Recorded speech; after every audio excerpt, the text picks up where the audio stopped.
regeneration. And now let's look at putting this into practice in the agriculture space at scale. Regenerative agriculture requires bringing together innovative technology with committed stakeholders and farmers in order to unlock benefits that span the value chain and last far into the future for both the earth and for business.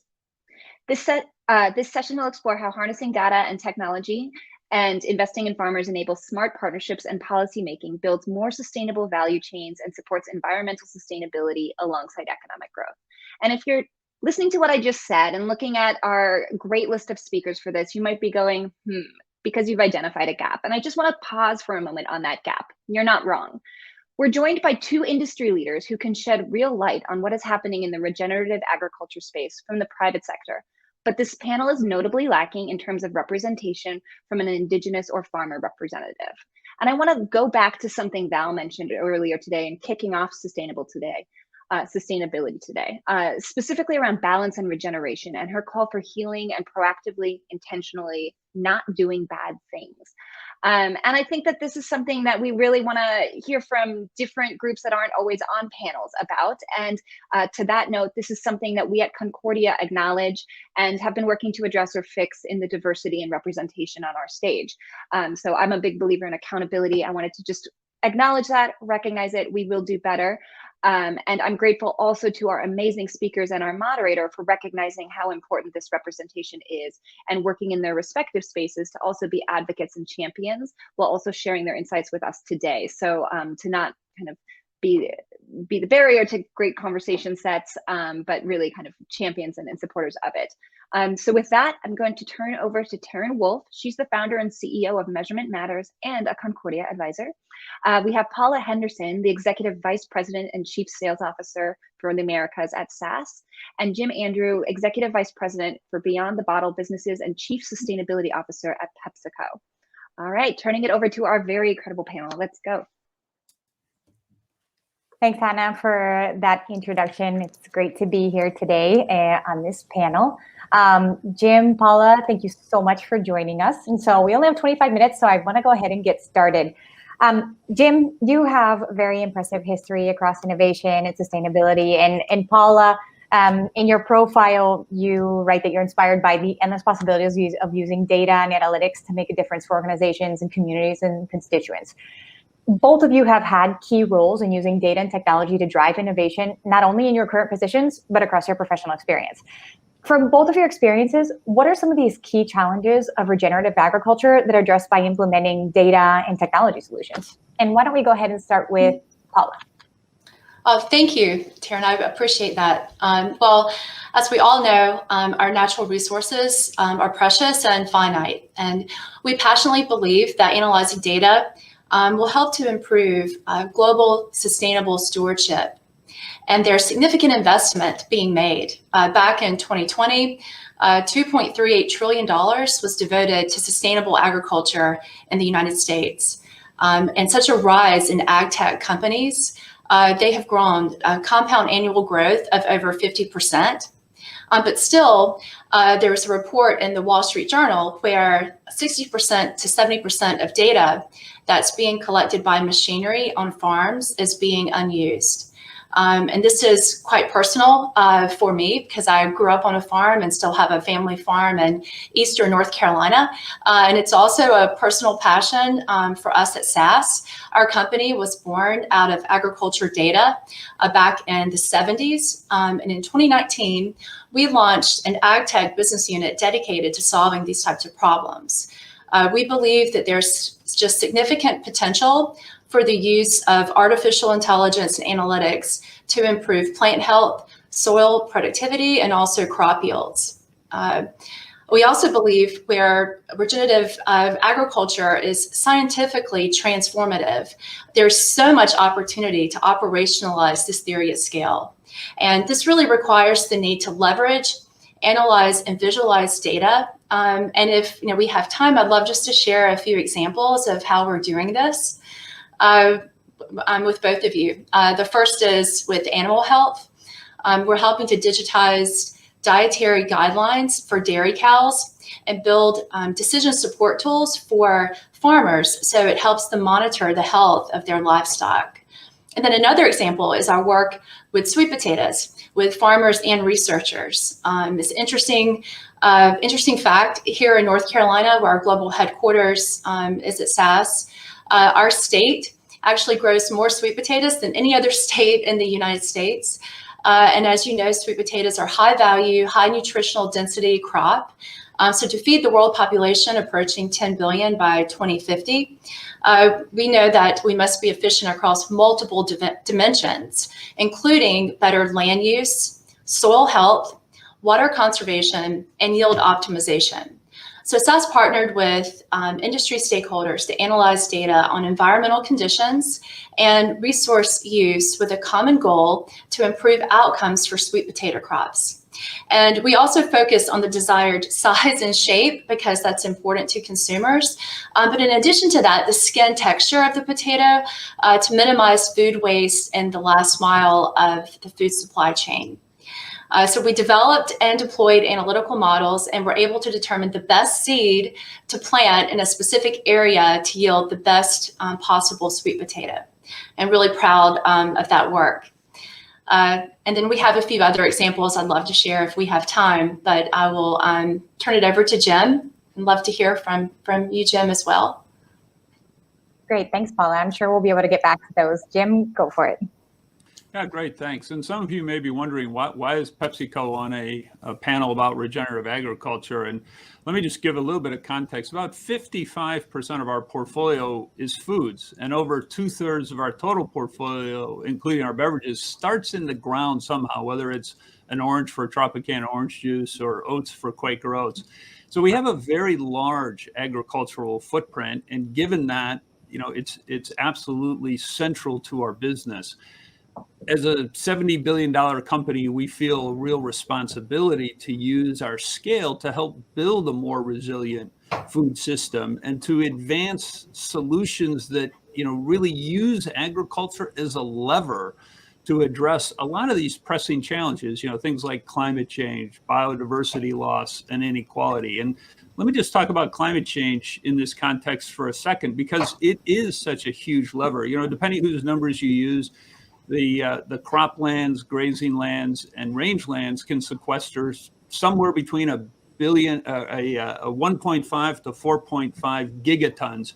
And while that's a big range, they're all big numbers.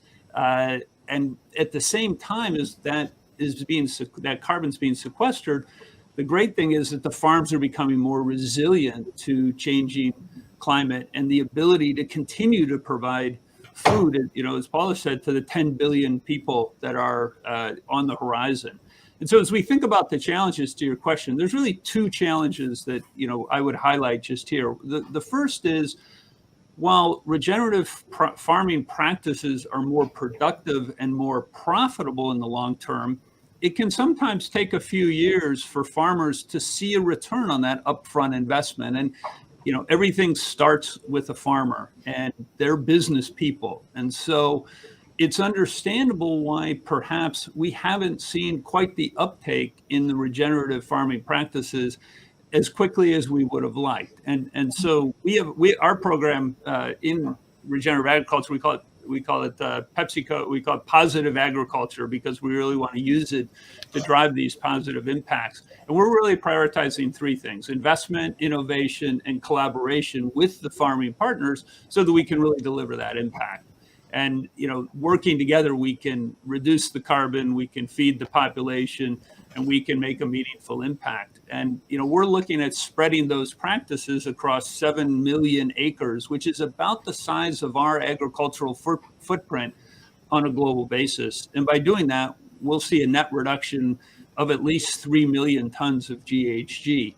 Now, to help address the economic piece that I mentioned, we have a variety of cost-sharing programs in place where, with partners and with farmers, we provide economic incentives to help farmers with that early adoption, making that ROI and getting over that hurdle to implement those regenerative practices. These have been quite successful, both in terms of their uptake and in terms of their impact. The second challenge I would highlight is the lack of industry-wide standards and measurements. And we're working with a whole host of organizations and people, organizations like the World Wildlife Fund, to help establish these frameworks and these ways to measure impact.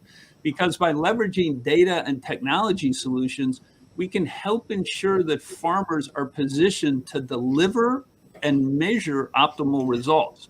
I mean, PepsiCo works with tens of thousands of farmers around the globe, and we've seen firsthand how working directly with the farmers to implement the practices can create positive impact on both their yields, which is how they make money and what they're trying to do, as well as the environment. And let me just give you one example with some data. In Europe, we've been using our iCrop technology with farmers to capture data from across 48,000 hectares of potato production in 16 different markets, so a big, diverse footprint. And we track more than 1 million crop data points. And then we share that information with our farmers to help them understand more about crop performance. What's the correlation between soil type, weather, irrigation, water usage, things that are really important. And we've seen really strong results. One example is water irrigation accuracy in 2017, before we started the program, was about 48%. Using the technology, we're now up to 92% in the following growing season. So much better use of a very scarce resource, water. We're going to measure our progress against this, against those acres, against the number of farmers engaged, and ultimately against impact on 5 areas that really matter, but things like soil health, carbon, biodiversity. So a couple of challenges, but we think there's a set of things that can be done to really help move those forward. Data, big part of it for sure. Mm-hmm. No, thanks a lot, Jim. There are so many points that we could talk about from what you both have just said. But both of you have addressed value chains and different points in the value chains and how we can use data and technology to improve regenerative agriculture. So my question is, in what ways does regenerative agriculture build more sustainable value chains, whether it's from the seed or through this old farm machinery that we're using or not using? Where do we see these repercussions, either positive or negative, in the flow of capital through these value chains, and also to these communities that are practicing regenerative agriculture? And obviously, that's assuming that these are communities and not big industry. And I obviously could be wrong in that assumption. And I think since you already answered part of that question through what you guys have already said, not only where are we seeing these repercussions, positive or negative, throughout value chains. What are some of the solutions that you can see if there are negative impacts that could help to maximize the positive impacts and mitigate the negative impacts and make regenerative agriculture an optimal choice for farmers or communities, companies, or other strategic actors? And Paula, if you want to go ahead and answer that first. I'd love to. So we always look at what consumers and citizens are really driving the need for. And as we all know, 81% of consumers want to buy more environmentally sustainable products over the next 5 years. Mm-hmm. And so we've been looking at different groups and members across the entire food chain and kind of categorizing it from farm to fork to compost, all with a common goal of finding innovative ways to reduce the $2.6 trillion being spent in annual food waste. So this would include lots of things we've already talked about, but such as precision farming with analytical solutions to help with forecasting, demand sensing, and logistics optimization. So fewer acres can yield more fruits, vegetables, and proteins, and with a huge focus on how to increase revenue for farmers. And then looking at, from a company perspective, with CPG and retailers, the ability to deploy analytical models that uses consumer data to sense supply and demand, especially for perishable foods, in addition to optimizing pricing and promotion to ensure that the product on the shelf is selling. And so our mission is and purpose is very much focused on how do we create a healthier world for all life forms, plants, animals, humans, and all in a sustainable way. And so we have to look at the entire supply chain and look for ways to continue to do these types of best practices. But I also just would say that, we all feel that the consumer will drive all of us to stay focused in this area. Thanks, Paula. Great. Jim? Yeah, let me pick up on one of the words you used in your question, which was communities, because communities and the livelihoods of farmers and the role they play in those communities, we think is absolutely central to being able to make any of these great things that any of us are talking about actually work. At PepsiCo, we've got a lot of longstanding commitments and a track record of leadership of actually advancing the practices, advancing human rights. And we actually just recently established a goal to improve the livelihoods of 250,000 people in our agricultural supply chain. Because if you improve livelihoods, good things happen. Farmers adopt practices if they see how it's going to help improve their lives and the lives of the people in their communities. And, we're particularly focused on the most vulnerable parts of the farming communities that are linked to our global value chain, smallholder farmers, the farm workers, women and minority farmers, as four groups. And we do this through a lot of diverse partnerships. All these problems are bigger than any one company can deal with, but we work with USAID, the Inter-American Development Bank, CARE, Future Farmers of America, the National Black Growers Council, and on and on. But it's really, we work with great partners to really make these things happen because we've seen how things can work and the impact they can have. Just one quick example is we've got 350 demonstration farms around the world because there's no better way for farmers to learn than from other farmers. Peer-to-peer learning is fundamental. And, we have partners in some of the ones I mentioned and others, we work with them to assess the local needs. How important is women's economic empowerment, agronomic training, financial resources. We have partners like Practical Farmers of Iowa to support the delivery and the adoption of those innovations, again, at scale.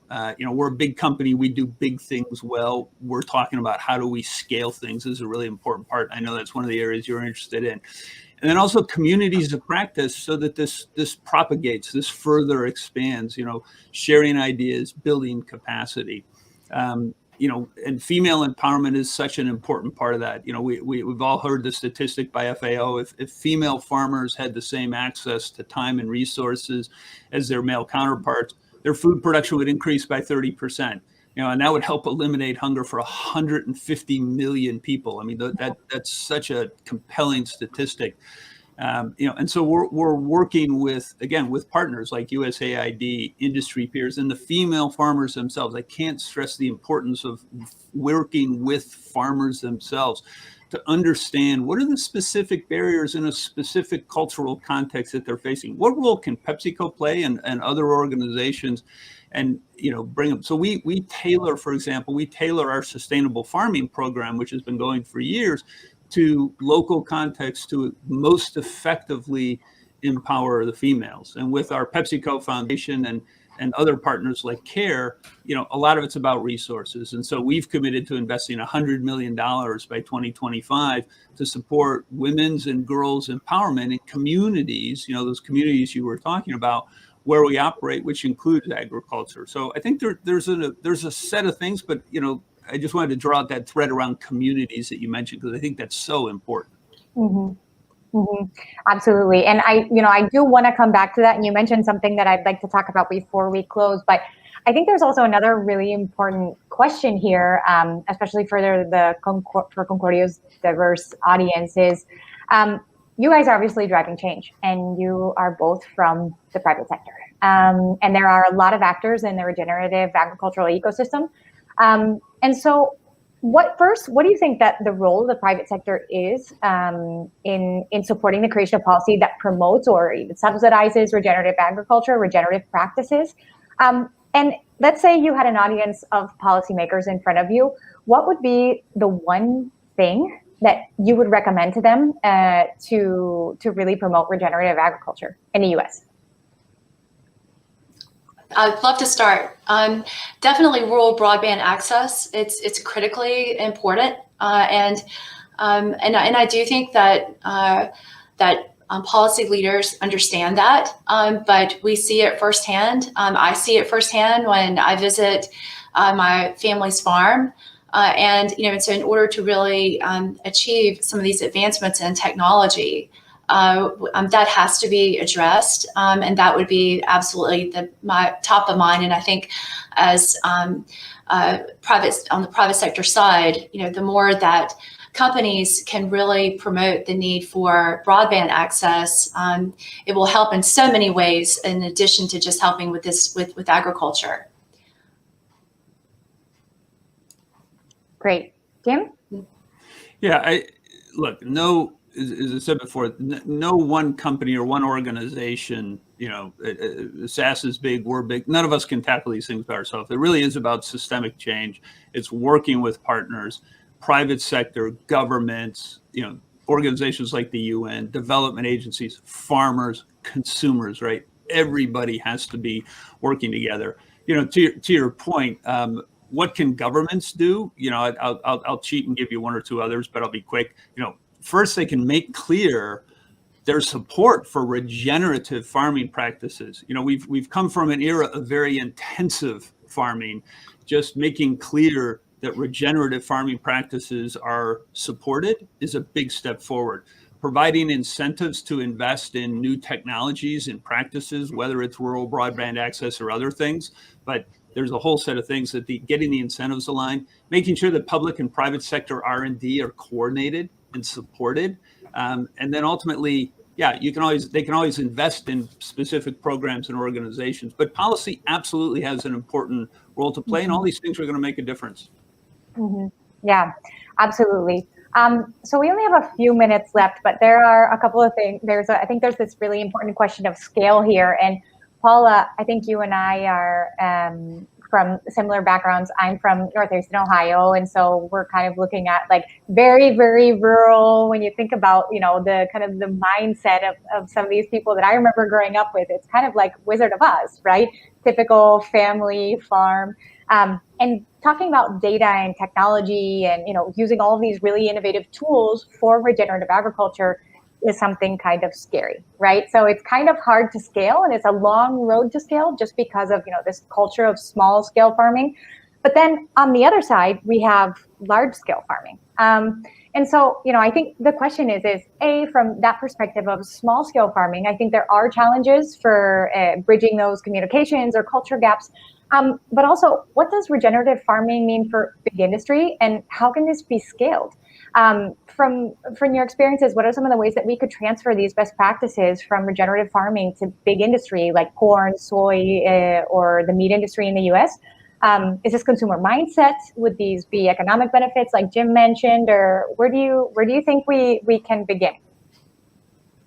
And Paula, I'll let you go for that one first. Of course, I really believe that there's so much opportunity, with and a lot of it is work that I've read, Jim, that you're doing at PepsiCo with using real world data that really helps to prove the importance of soil health. And so growing up on a farm in a rural part of our state, there is a lot of analysis, at the time manual, but a lot of analysis being done on soil health in a huge way. And so I feel there are components or inputs that go into farming that absolutely can be leveraged as a best practice to really help smaller farmers understand this. And then I really think it's, from a small farm perspective, it's back to making sure that there is a business opportunity for them where they can make money. I think that is absolutely key. And if we can figure out a way to help them understand how to make money, and at SAS, we are really dedicated there, where we've been partnering with some local startups that are very focused on their end user with growers. And so how can we help the grower really understand, if they do the following, the business case for how they would make money. At least my family of farmers, they love land and they love to grow, but they would love for someone to show them a business case of exactly how it will work. So Jim, I'd love to hear your perspective.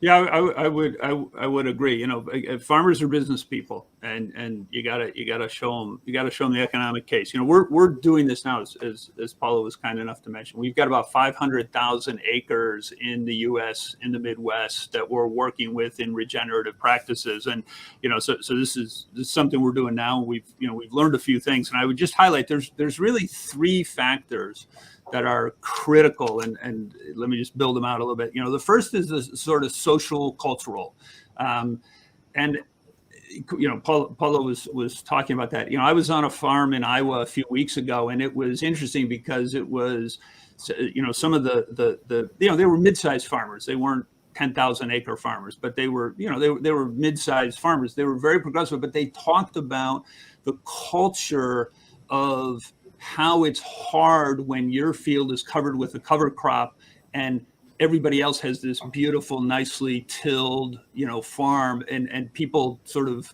talk about, well, you know, what kind of farmer are you? When in fact they know, but we got to change the culture, sort of that socioeconomic or that socio-cultural piece. The second is the financial elements, and Paula talked about that, you know, ROI. That's why we cost share, to sort of get them over that hump. But, you know, there's another dynamic, which is these practices increase resilience, right? We know that. We can show the data that does that. You get better, more consistent yields. And, you know, 100-year storms used to happen once every 100 years. Now they happen every other year. And you know, when a farmer goes and sees that their next door neighbor who uses regenerative practices, their corn is still standing, and they're you know, from very traditional, very intensive, their corn is laid down on the ground, and they're going to lose their harvest. You know, boy, that's culture and economics sort of all in one. And then the third is agro advice.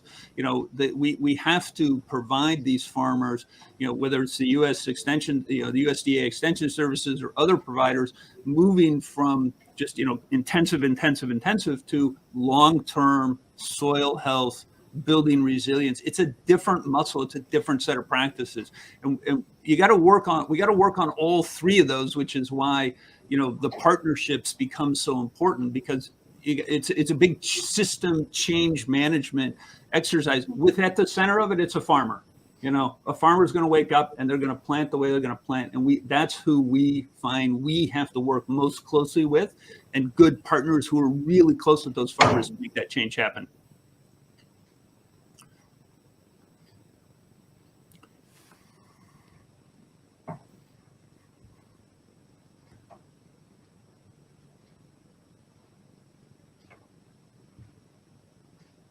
Oops, sorry everybody, I was just on mute. I wanted to say first, thank you both for all the incredible work that you're doing. It's really impressive how you're both leading companies that are leading change, from data and technology to working with these small scale farmers and really understanding what their needs are. And those are best practices, I think, in terms of the corporate world and how we can really make sustainable change in terms of regenerative agriculture and kind of reinventing a sustainable food system. We are out of time. Thank you very much to both of you. Thank you very much to our audience. And so, Hannah, I will now turn this over to you. Great. Thank you so much, Teryn, to Paula and to Jim. That conversation, I think, was spot on. I was nodding in my my green room back here. As I mentioned, I'm in Iowa. I'm surrounded daily by amazing farmers who are producing and supporting food security around the US and around the world. And hearing both Jim and Paula's remarks, I just think really resonates. So thanks for that. Moving